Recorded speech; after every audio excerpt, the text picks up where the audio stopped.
लेकिन आज की डेट में भारत के बहुत बड़े एरिया में रात्रि विवाह होता है।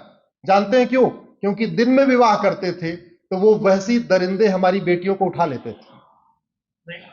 इसीलिए आपके महाराष्ट्र से दक्षिण चलिए, आंध्रा, तेलंगाना, केरल, कर्नाटक, केरल और आगे, और आपके महाराष्ट्र में भी रात्रि विवाह नहीं होता। लेकिन जहां जहां मुगलों का राज था वहां वहां रात्रि विवाह होता है। क्यों? क्योंकि वो दिन में विवाह करके जब हमारी बेटियां जाती थी, डोली जाती थी, तो उनको उठा लिया करते थे। उनसे बचने के लिए रात्रि विवाह शुरू हुआ। घूंघट प्रथा हमारे यहां थी नहीं। घूंघट क्या होता है आपको कहीं वेद पुराण में कहीं लिखा नहीं मिलेगा। हमारे जितनी हम देवियों की पूजा करते हैं, मंदिर में किसी देवी को आपने घूंघट में देखा क्या? महाभारत सीरियल देखा होगा आपने, किसी को घूंघट में देखा क्या? रामायण आपने देखा होगा धारावाहिक, कभी घूंघट में हमारे घूंघट क्या होता पता ही नहीं था। लेकिन उन जाहिलों जल्लादों से बचने के लिए भारत में कुरीति आई, घूंघट को प्रथा। शिवाजी महाराज ने महाराष्ट्र के बॉर्डर पर उनको रोक दिया, इसलिए दक्षिण के 6 राज्यों में घूंघट प्रथा भी नहीं है। दक्षिण के 6 राज्यों में बाल विवाह नहीं है, दक्षिण के 6 राज्यों में रात्रि विवाह नहीं है, दक्षिण के 6 राज्यों में घूंघट प्रथा नहीं है, दक्षिण के 6 राज्यों में मंदिर में विवाह होता है। एक्चुअल में हमारे यहां विवाह मंदिर में ही होता था, घर में विवाह का प्रावधान था ही नहीं। सामान्यतया ज्यादातर विवाह मंदिर में होते थे, लेकिन चूंकि मंदिर पब्लिक प्लेस होता था, वहां से भी हमारी बहन बेटियों को उठा लिया जाता था, इसलिए घर में विवाह शुरू हुआ, और घर में बाद में धीरे धीरे घर के अंदर शुरू हुआ, फिर आंगन में शुरू हुआ, फिर रात में शुरू हुआ। तो इसलिए हम लोग आज जो कुछ भी हैं, ब्राह्मण हैं, गोयल हैं, उपाध्याय हैं, पांडे हैं, पवार हैं, भोसले हैं, यादव हैं, पटेल हैं, जो कुछ भी है, उसके लिए हम सब लोगों को छत्रपति शिवाजी महाराज को नमन करना चाहिए, उनको वंदन करना चाहिए। और आज का विषय जो आपने रखा है, राम राज्य और संविधान। राम राज्य का मतलब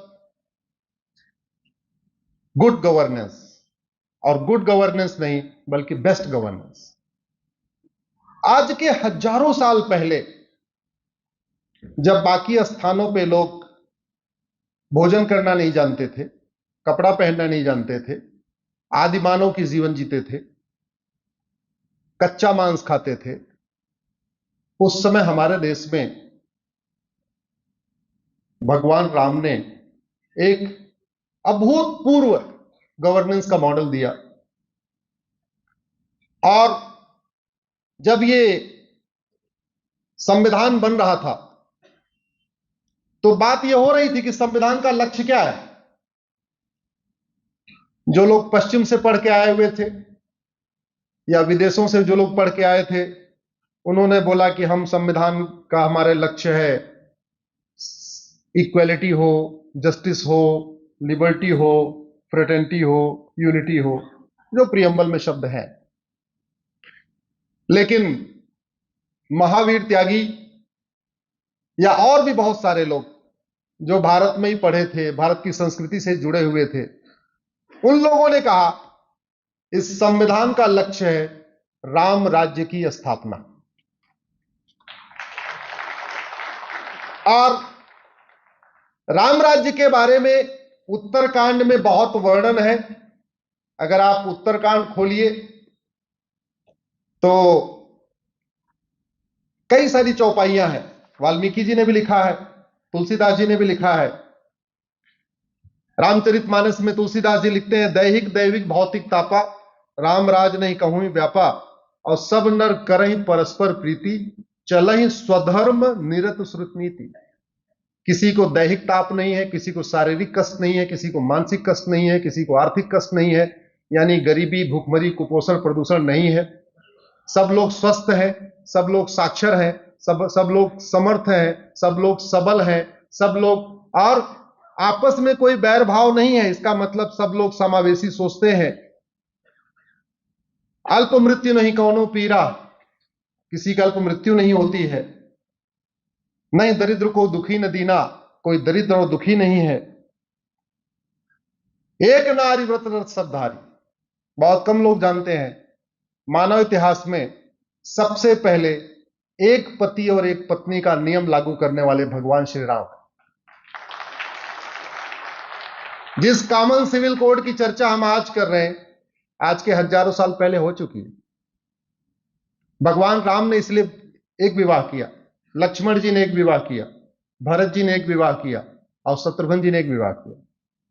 जिस जनसंख्या नियंत्रण की बात हम आज कर रहे हैं, आज के हजारों साल पहले वो इंप्लीमेंट हो चुका है। दुई सुत सीता सुंदर जाए, लौकुश वेद पुराणन गाए। भगवान राम के भी दो ही बच्चे, लक्ष्मण जी के दो बच्चे, भरत जी के दो बच्चे, शत्रुघ्न जी के दो बच्चे, हम दो, हमारे दो, सबके दो। ये सिस्टम आज के हजारों साल पहले लागू हो चुका है।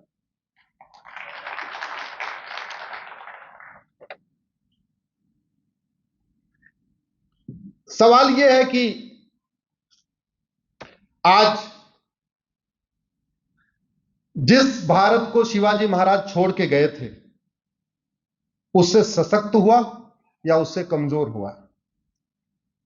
उससे सुदृढ़ हुआ है, उससे मजबूत हुआ है या उससे कमजोर हुआ है? इस स्थान को भारत की सांस्कृतिक राजधानी कहते हैं। भारत की संस्कृति मजबूत हो रही है या भारत की संस्कृति कमजोर हो रही है? जिस स्थान पे, आपके इस स्थान पे जहां तीन तीन बड़े योगी हुए, गणपति बप्पा यही हुए, मोरारजी महाराज, इतने बड़े बड़े यहां पे आपके महात्मा हुए, इतने पुण्यात्मा हुए। उस स्थान से थोड़ी सी ही दूर, 150 किलोमीटर दूर, भारत की संस्कृति को बर्बाद करने के लिए एक के बाद एक योजनाएं बनती चली गई।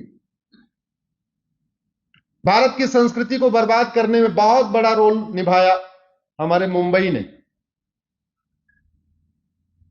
घटिया सीरियल, घटिया फिल्में, हुक्का बार, डांस बार, बियर बार और पता नहीं कितने बार।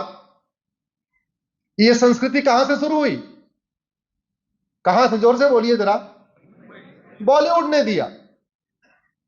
यहां से 150 किलोमीटर दूर जो भारत की सांस्कृतिक राजधानी थी, जहां भारत की संस्कृति को मजबूत करने पे चर्चा होती थी, शास्त्रार्थ होता था, नीतियां बनती थी, वहीं से 150 किलोमीटर दूर भारत की संस्कृति को बर्बाद करने के लिए एक के बाद दो, दो के बाद तीन, तीन के बाद चार, चार के बाद पांच योजनाएं बनती रहीं, फिल्में आती रहीं। जाति के आधार पर हमें तोड़ते रहे, भाषा के आधार पर हमें बांटते रहे, क्षेत्र के आधार पर बांटते रहे।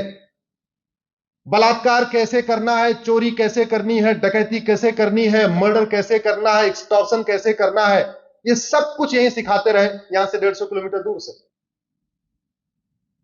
आप बताइए, बियर बार से भारत की संस्कृति मजबूत होती है कमजोर होती है? जोर से बोलिए जरा।